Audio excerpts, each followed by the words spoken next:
एंटीलिया के सामने जिस प्रकार से जिलेटिन स्टिक से भरी हुई एक स्कॉर्पियो पाई गई और उसके बाद जो घटनाएं घटी वो आप सभी के सामने हैं। जिस प्रकार से पुलिस महकमे से ही इस प्रकार की गाड़ी प्लांट की जाती है और उसके बाद की घटनाओं में इसमें की सबसे बड़ी कड़ी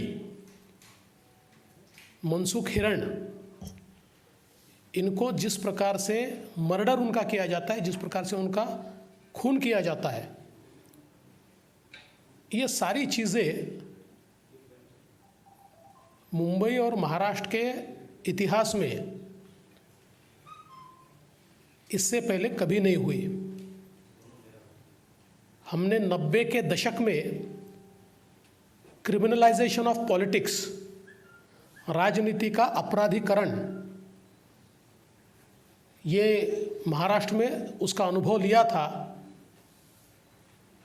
और उसी प्रकार की परिस्थिति। और अब तो अगर रक्षा करने वाले ही इस प्रकार से अपराधी तत्व बन जाए तो सुरक्षा कौन करेगा, ये सवाल है। इसमें सबसे अहम सवाल ये होता है कि एपीआई सचिन वाजे, इन्हें नौकरी में वापस क्यों लिया गया। वे 2004 में सस्पेंड हुए, 2007 में उन्होंने वीआरएस दिया और उसके बाद उनका वीआरएस एक्सेप्ट नहीं हुआ क्योंकि उनके ऊपर इंक्वायरी चल रही थी। 2018 में जिस समय मैं मुख्यमंत्री था, उस समय शिवसेना की ओर से दबाव था कि एपीआई वाजे को फिर एक बार सरकार की सेवा में लिया जाए, पुलिस महकमे में लिया जाए। और उस समय मैंने उनका पास्ट रिकॉर्ड देखने के बाद यह तय किया कि एडवोकेट जनरल की सलाह मैं इसमें लूँगा। और मैंने एडवोकेट जनरल जी की सलाह ली, हालांकि वो कोई रिटर्न सलाह नहीं थी, लेकिन मैंने उनको फाइल दिखाई और उन्होंने मुझे साफ ये कहा कि इस मामले में हाई कोर्ट ने उनको सस्पेंड किया है, बहुत गहरी इंक्वायरी चल रही है, ऐसे समय उनको लेना ठीक नहीं होगा। और मैंने उस समय उनको नहीं लेने का फैसला किया। आप ये भी जानते हैं कि बीच में 2008 में सचिन वाजे, इन्होंने शिवसेना में प्रवेश किया। कुछ समय तक शिवसेना के प्रवक्ता के रूप में भी उन्होंने काम किया और शिवसेना के साथ बड़े गहरे रिश्ते ये सचिन वाजे के रहे। इतना ही नहीं तो जो शिवसेना के एक्टिव लोग हैं, इनके साथ बिजनेस रिलेशन भी उनके रहे, कुछ कंपनीज भी उन्होंने तैयार की। और 2020 में 19 के अंत में जब शिवसेना की सरकार, उद्धव ठाकरे जी की सरकार आई, तो फिर एक बार सचिन वाजे को वापस लाने का प्रयास शुरू हुआ। और जैसे ही मार्च में कोरोना आया तो उसके बाद कोरोना का बहाना बनाकर एक कमेटी तैयार हुई, रिव्यू कमेटी। और रिव्यू कमेटी ने बड़ा सिंपल सा उसमें लिख दिया कि चूंकि कोरोना में हमको अधिकारियों की आवश्यकता है, हमारे कई अधिकारी बीमार पड़ रहे हैं, इसलिए हम सचिन वाजे को वापस लेते हैं। इसमें इंटरेस्टिंग बात यह है कि पूरे कोरोना के काल में कोरोना के कारण अधिकारियों की आवश्यकता है, इसलिए केवल एक ही अधिकारी को या उनके साथ उस वाले जो 2-3 लोग थे उनको छोड़कर किसी अधिकारी को सरकार ने वापस नहीं लिया। कई ऐसे अधिकारी थे जो छोटे छोटे कारण से सस्पेंडेड थे, उनको नहीं लिया। लेकिन जो हाई कोर्ट के आदेश से सस्पेंडेड थे और ये पता होते हुए भी कि 2017 में इन्हीं सचिन वाजे के ऊपर एक्सटॉर्शन का केस लगा और एक एक्सटॉर्शन रैकेट का वसई विरार के इलाके में पर्दाफाश हुआ, उस रैकेट में इनका नाम आया, इन्होंने एंटीसिपेटरी बेल उसमें ली और उसमें बिल्कुल रिकॉर्ड पर यह आया है कि इस रैकेट में ये और इनके एक और साथी ये बड़े एक्टिवली पार्टिसिपेट करते थे। तो जब इतना खराब रिकॉर्ड इनका था, ऐसे समय इनको लिया और लेने के बाद क्या किया, तो मुंबई क्राइम ब्रांच की सबसे महत्वपूर्ण यूनिट है क्राइम इंटेलिजेंस यूनिट, और ये क्राइम इंटेलिजेंस यूनिट को हेड करता है 2 PI दर्जे के ऑफिसर्स। और सचिन वाजे जो API है, जैसे ही सचिन वाजे को लिया, एक रात में ये दोनों लोगों को ट्रांसफर कर दिया और PI की जगह API को क्राइम इंटेलिजेंस यूनिट CIU का प्रमुख बनाया गया। मतलब जिनका पास्ट ऐसा था, ऐसे व्यक्ति को CIU का प्रमुख यह सरकार ने बनाया। और उसके बाद आप देखिए मुंबई में जितनी हाई प्रोफाइल केसेस हुई, जुरिस्डिक्शन किसका भी रहे, कोई भी जुरिस्डिक्शन रहा, तब भी वो केस CIU के पास आती थी। किसी भी रीजन का जुरिस्डिक्शन रहे तब भी केस CIU के पास आती थी। अभी ये भी केस ये CIU के पास आने का कोई कारण नहीं थी, वो रीजन के पास जानी चाहिए थी। लेकिन सारी केसेस, और विशेष रूप से फिर वो बादशाह रैपर वाली केस हो, चाहे ऋतिक रोशन वाली केस हो, ऐसे सारी केसेस ये CIU यूनिट को ही दी जाती थी। और इनका कद, ये CP के बाद अगर किसी का कद मुंबई पुलिस में था तो सचिन वाजे का था, क्योंकि CM के ब्रीफिंग के समय भी वो नजर आते थे, गृह मंत्री के समय भी वो नजर आते थे, और शिवसेना के कुछ मंत्री हैं उनके साथ भी वो नजर आते थे।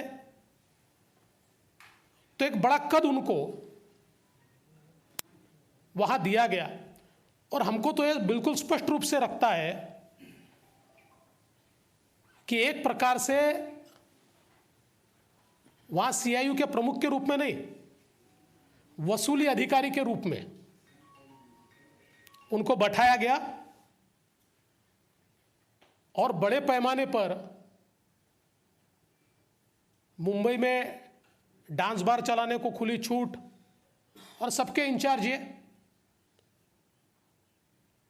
और ऐसे में ये जो सारी घटना घटी, ये भी घटना इतनी भयानक है। मनसुख हिरन इनको ये पहले से जानते थे, और ये जो गाड़ी है स्कॉर्पियो, ये स्कॉर्पियो मनसुख हिरेन से इन्होंने खरीदी थी, लेकिन पेमेंट नहीं किया था। और 4 महीने तक इनके पास ये गाड़ी थी, नवंबर से लेकर तो फरवरी तक। और फिर मनसुख ने इनको कहा कि भाई आप या तो इसका पेमेंट कंप्लीट कर दीजिए या फिर गाड़ी वापस दीजिए। तो उन्होंने कहा मैं और कुछ दिन रखूंगा। उसके बाद वो गाड़ी उनके पास लाकर दी, और फिर उनसे वापस वो गाड़ी मंगाई गई। जिस दिन ये गाड़ी मुलुंड में उन्होंने वहां पर जहां पार्क की उन्होंने, उस दिन आप देखिए ये गाड़ी में अगर ये गाड़ी चोरी होती तो कहीं ना कहीं कोई टेम्परिंग होता, कोई दरवाजा जो लॉक है उसको खोला जाता, ऐसा कुछ नहीं था। क्योंकि जानकारी के अनुसार मनसुख को यह कहा गया था कि भाई वहां पार्क करो और चाबी लाकर हमको दो, और सीधे वो चाबी ये सचिन वाजे ने ली। उनको कहा कल जाकर आप एक कंप्लेंट रजिस्टर कीजिए कि मेरी गाड़ी चोरी हुई है। और वो जब कुर्ला पुलिस स्टेशन गए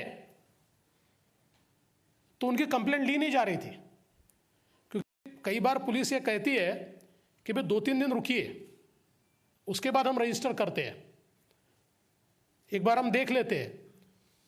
तो वहां पर जो आयो थे या जो वहां पर ड्यूटी ऑफिसर थे, तो सचिन वाजे का फोन आया और उन्होंने कहा कि तुरंत अभी के अभी ये क्राइम रजिस्टर करिए और रजिस्टर होने के बाद मुझे इत्तला दीजिए। और ये इत्तला उनको देनी पड़ी। तो ये सोची समझी साजिश के तहत मनसुख हिरन को उसके बाद किसी और ने इंट्रोगेट नहीं किया। तीनों दिन मनसुख हिरन को वाजे ही इंट्रोगेट कर रहे थे और उनके इंट्रोगेशन के बाद मनसुख को वाजे ने ही यह बताया कि भाई तुमको और एजेंसीज इंट्रोगेट कर सकती है, इसलिए एक कंप्लेंट कर दो। और अपने पहचान के लॉयर के पास वो खुद मनसुख को लेकर गए और मनसुख से कंप्लेंट करवाई कि मुझे अलग अलग लोग बुलाते हैं, मेरी बड़े पैमाने पर मुझे पुलिस से तकलीफ है, और अपना भी नाम उसमें डलवा दिया। और वो सीएम को भेजा, वो गृह मंत्री को भेजा। तो इसका मतलब एक प्रकार से सारी एलिबाय ये तैयार हो रही थी। और जिस दिन मनसुख को रात में एक फोन आया कि गावड़े ने आपको बुलाया है, और उनको जिस इलाके में बुलाया वो वही इलाका है जिस इलाके में सचिन वाजे के ऊपर एक्सटॉर्शन का केस लगा है। उसी इलाके में उनको बुलाया गया और उसके बाद दूसरे दिन उनकी लाश मिली। और हमारा तो यह मानना है कि मनसुख हिरन को वहीं पर मार दिया गया। मारने के बाद उनकी लाश खाड़ी में फेंकी गई। और इसमें सबसे महत्वपूर्ण बात यह है, हाई टाइड में उसको फेंकने की कोशिश हुई। अगर यह लाश हाई टाइड में फेंकी जाती तो ये वापस ही नहीं आती। तो यह होता कि मनसुख हिरेन ये पुलिस के दबाव में, या पुलिस जो बार बार पूछताछ कर रही है उससे नाराज होकर कहीं भाग गए। महीने 2 महीने बाद ये बात ठंडी हो जाती। आधे घंटे का डिफरेंस आया उनके कैलकुलेशन में, और हाई टाइड की जगह लो टाइड आया आधे घंटे के कारण। और मनसुख हिरन इनकी जो लाश है वो वहीं पर रही, वो बहकर नहीं गई। अभी कुछ थियरीज लाने की कोशिश की जा रही है, लेकिन कुल मिलाकर अगर हम पोस्टमार्टम की रिपोर्ट को देखें तो इसमें ध्यान में आता है कि ये इतने रुमाल उनके मुंह में कैसे आए। एंटीमॉर्टेम इंजुरीज ये ऐसी जगह पर है कि जिससे बिल्कुल स्पष्ट रूप से दिखता है कि कहीं ना कहीं बहुत दबा के बांधा गया है। उनका दम घुटे इतना वो रुमाल और सारी चीजें बांधी गई है। और जो पोस्टमार्टम रिपोर्ट मैंने देखा उसमें उनके लंग्स में पानी नहीं। आज मीडिया में मैं कोई रिपोर्ट देख रहा था कि कोई और टेस्ट है और लंग्स में पानी, पर पोस्टमार्टम रिपोर्ट में उनके लंग्स में पानी नहीं है। और ऐसा हो ही नहीं सकता। अगर पानी में गिरकर वो मरे तो लंग्स में भरपूर पानी होना चाहिए, लेकिन वो दिखाई नहीं पड़ता। तो सीधा मतलब यह है कि उनकी हत्या हुई है। और हमारी मांग यह है, अभी तो एनआईए ये बम विस्फोट या वो जो जिलेटिन वाला मामला है उसकी जांच कर रही है और उसी में उनको अरेस्ट किया है। और हत्या का मामला या मनसुख के मौत का मामला जो है ये अभी भी एटीएस के पास है। मुझे पता नहीं क्या प्रॉब्लम है, पर उसमें जिस प्रकार से एटीएस ने कार्रवाई करनी चाहिए ऐसी कार्रवाई होती हुई दिखती नहीं है, क्योंकि इतने सारे एविडेंस मेरे जैसे पुलिस के बाहर के व्यक्ति को अगर मिल सकते हैं तो मैं दावे के साथ कहता हूं कि पुलिस के पास इससे ज्यादा एविडेंस है। और इतना ही नहीं, तो एटीएस और एनआईए ये दोनों के पास कुछ ऐसे टेप्स है जिसमें मनसूख की आवाज है और जिसमें वाजा ने उनको क्या क्या कहा है इसकी पुष्टि भी होती है। तो इतने सारे एविडेंस होने के बावजूद अभी भी जो उनके मौत की केस है उसमें एटीएस की ओर से शुरुआत में कुछ एक्शन दिखा, उसके बाद एक्शन दिखाई नहीं पड़ता। अब हमारी मांग तो यह है कि चूंकि ये कनेक्टेड मामला है, वैसे तो पहली कार्रवाई एटीएस ने करनी चाहिए थी और उनको ये हत्या के मामले में अरेस्ट करना चाहिए था और उसके बाद उनकी कस्टडी एनआईए को जानी चाहिए थी, लेकिन एटीएस ने उसमें देरी की है। और अब कनेक्टेड मामले में हम तो ये मानते हैं कि अब हत्या का मामला भी, चूंकि ये कनेक्टेड मामला है और वो सबसे बड़े इसकी कड़ी है मनसूख हिरन जो है, इसलिए वो मामला भी अब एनआईए को टेक ओवर कर लेना चाहिए और उसमें भी जो सबूत आज एनआईए के पास है या एटीएस के भी पास है, मैं कोई एटीएस पर अविश्वास नहीं दिखा रहा, पर कहीं ना कहीं मैं समझ नहीं पा रहा हूं कि क्या एटीएस पर कोई दबाव है। मैं दबाव है ऐसा मेरा कहना भी नहीं है, पर जिस प्रकार के एक्शंस होनी चाहिए वो होती हुई मुझे दिखाई नहीं पड़ती।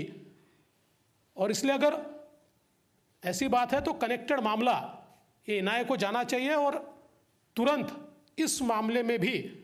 और मेरा मानना ऐसा है कि इस मामले में ये जो सारा घटनाक्रम है ये अकेले सचिन वाजे नहीं कर सकते और इसलिए इसमें कौन कौन है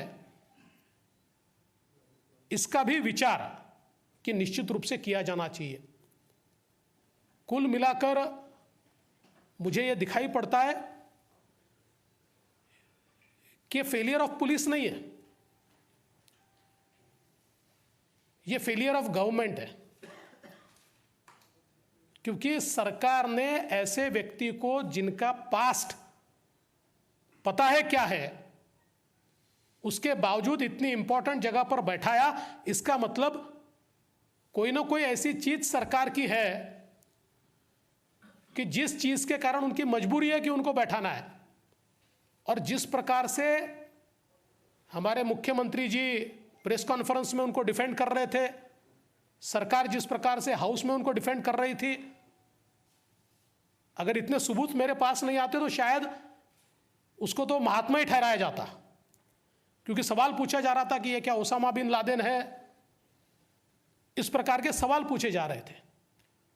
तो इसलिए मुझे लगता है कि कुल मिलाकर इस मामले की तह तक जाना होगा और जिन इंटरेस्ट के साथ, जिन इंटरेस्ट को प्रोटेक्ट करने के लिए उनको वहां लाकर बैठाया सरकार की ओर से, उससे इसका क्या ताल्लुकात है, उससे इसका क्या संबंध है, यह भी हमारी जांच एजेंसीज को ढूंढना पड़ेगा, ऐसा मेरा मानना है। आप लोगों को सवाल हो तो पूछ सकते हैं। देवेंद्र पराशर। सर, आपने बताया कि 2018 में शिवसेना की तरफ से आपके ऊपर प्रेशर था, क्या वो प्रेशर सीधे उद्धव ठाकरे की तरफ से था और मोदी से मन में बातचीत की? देखिए, उद्धव जी ने मुझसे फ़ोन पे बातचीत की थी उस समय, और उनके जो कुछ प्रमुख मंत्री थे वो मेरे पास आए थे। Neeraj, ABP news. सर, आरोप ये भी है कि सर परमवीर सिंह भी आपके खास माने जाते हैं, लेकिन इस पूरे मामले में परमवीर सिंह का नाम कभी आपने लिया नहीं। मेरे खास मानने का कोई सवाल नहीं है, वो मुंबई के सीपी थे, आज उनको ट्रांसफ़र किया हुआ है। और मेरा तो सीधा कहना है कि ये परमवीर सिंह या सचिन वाजे बहुत छोटे लोग हैं, इनका नाम लेके ये कभी गुत्थी सुलझने नहीं वाली है। इसके पीछे किसका आशीर्वाद है मैं तो आपको बार बार इंगित करने की कोशिश कर रहा हूं, इसकी जांच होनी चाहिए। अब जी। Sir, today Paramveer Singh has been shunted out. Why do you think exactly he has been shunted out of his post from as the Mumbai Police Chief, sir? नहीं, देखिए, सीधी बात तो ये है कि उनकी जिम्मेदारी तो है ही, उससे वो कैसे भाग सकते, क्योंकि ये तो डायरेक्ट उनको रिपोर्ट करते थे। लेकिन मैं वापस कहना चाहता हूं कि सचिन वाजे को ऑपरेट करने वाले कुछ और लोग सरकार में बैठे हैं आप परमवीर को तो बाजू कर दोगे, वो तो पुलिस कमिश्नर थे, आपने उनके तबादला कर दिया, लेकिन सचिन वाजे को ऑपरेट करने वाले जो सरकार में बैठे हुए लोग हैं, उनकी जांच कौन करेगा, उनका फैसला कौन करेगा? आप पूछिए। सर आज थोड़ी देर पहले मुंबई पुलिस कमिश्नर परमवीर सिंह को हटाया गया, क्या वजह रही, सरकार को अचानक से क्यों हटाना पड़ा और क्या बचाने की कोशिश हो रही है अभी तक परमवीर सिंह को? देखिए, मैंने अभी उसका जवाब दिया हुआ है और मैं बिल्कुल साफ ये कहता हूँ कि जब इस प्रकार के वारदात सारी होती है और उसके तार ये कहीं ना कहीं किसी न किसी की ओर इंगित करते हैं, ऐसे समय इस प्रकार का निर्णय होता है।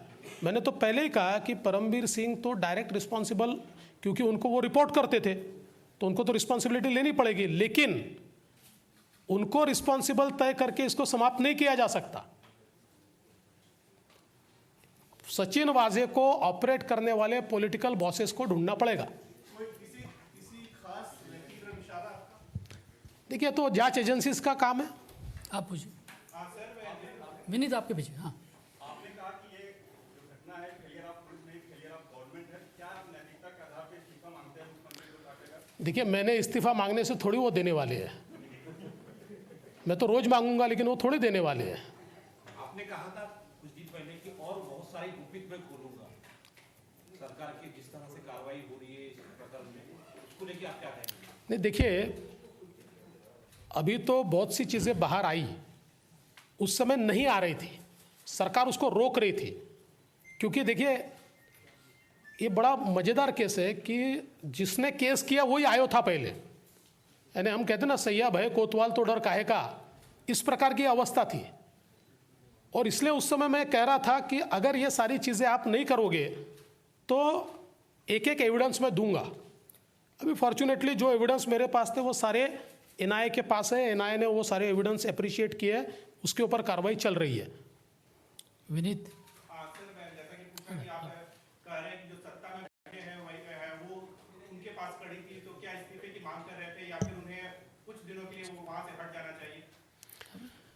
देखिए, मैंने वापस कहा कि ऐसी मांगे करके कोई फ़ायदा नहीं है, ये लोग हटने भी वाले नहीं है, लेकिन मैं एनआईए से और जांच एजेंसियों से एक्सपेक्ट करता हूँ कि भले ही कितना प्रेशर आए और कितने भी सरकार में किसी भी ओहदे पर बैठे हुए लोग हो, उन तक अगर ये कड़ी जाती है, सचिन वाजे के ऑपरेटर्स कौन है ये ढूंढ के निकालना ही पड़ेगा।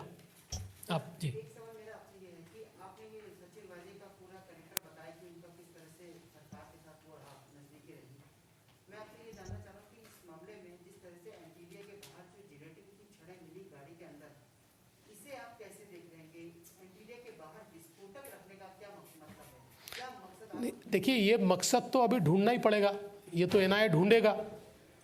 चूंकि अब अपराधी मिला है तो मकसद भी मिलेगा, तो इसके ऊपर मैंने कुछ कहना तो ठीक नहीं है, लेकिन मुझे ऐसा लगता है कि कोई बहुत बड़ा संदेश देना चाहते थे, कोई स्टेटमेंट करना चाहते थे, और उस स्टेटमेंट के माध्यम से कोई ना कोई आगे की मंशा थी, ये यहाँ तक लिमिटेड नहीं था, कोई ना कोई इसके आगे की मंशा थी। क्योंकि एक ज़माने में महाराष्ट्र में कुछ एनकाउंटर स्पेशलिस्ट का एक्सटॉर्शन रैकेट भी चला करता था, इस प्रकार का हमने सुना है, और किस प्रकार से वो उस समय एक्सटॉर्शन करते थे, इसकी कई कहानियां जो महाराष्ट्र से जुड़े हुए या हमारे जो महाराष्ट्र के पत्रकार यहाँ हैं, इनसे आप पूछ सकते हैं। इसलिए ये केवल जिलेटिन तक ये बात रुकती नहीं है, आगे मंशा तो पक्की है।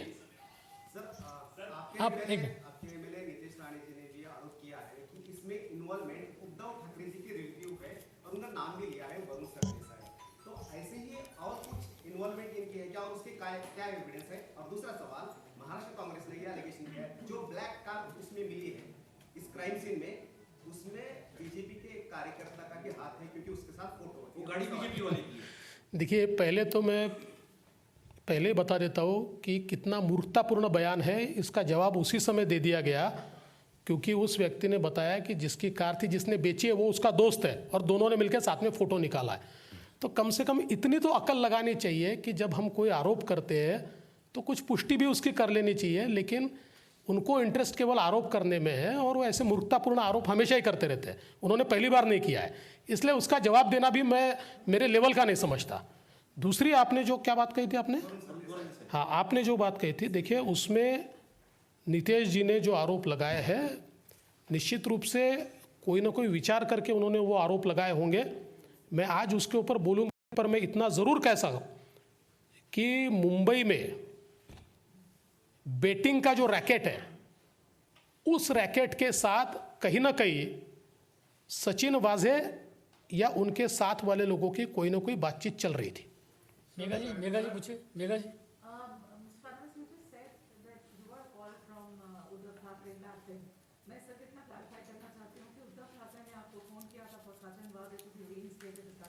जी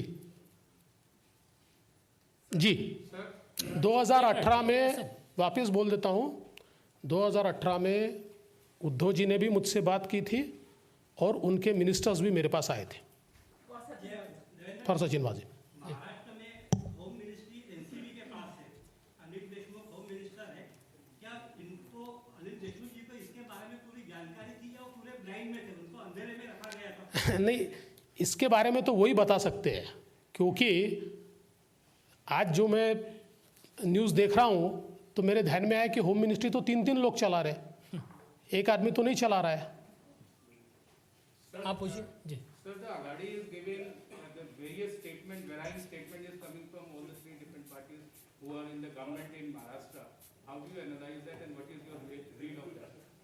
जी जी, आपका क्या आकलन है, जो अघाड़ी ग्रुप है, जो तीनों पार्टियां हैं, उनके वहां से अलग-अलग स्टेटमेंट्स आ रही हैं, आपका क्या एनालिसिस है? देखिए इनमें समन्वय तो है नहीं, लेकिन अभी सब लोग अपनी जान बचाना चाहते हैं, छुड़ाना चाहते हैं, एक दूसरे के ओर ब्लेम डालना चाहते हैं, और हमारा कोई संबंध नहीं है, ऐसा अपना संबंध उससे दूर रखना चाहते हैं। लेकिन कुल मिलाकर जिस प्रकार का कुशासन है, इसमें तो सारे पार्टनर है ही। जी दोबारा क्या?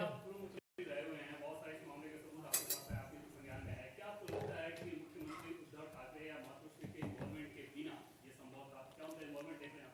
देखिए मैं गृह मंत्री रहा हूँ, इसलिए मैंने कोई भी चीज़ ये विचारपूर्वक कहनी चाहिए और सबूतों के आधार पर कहनी चाहिए, इसलिए मैं आज ये बात नहीं कहूँगा। चलिए, आप लोगों का बहुत बहुत धन्यवाद सबका।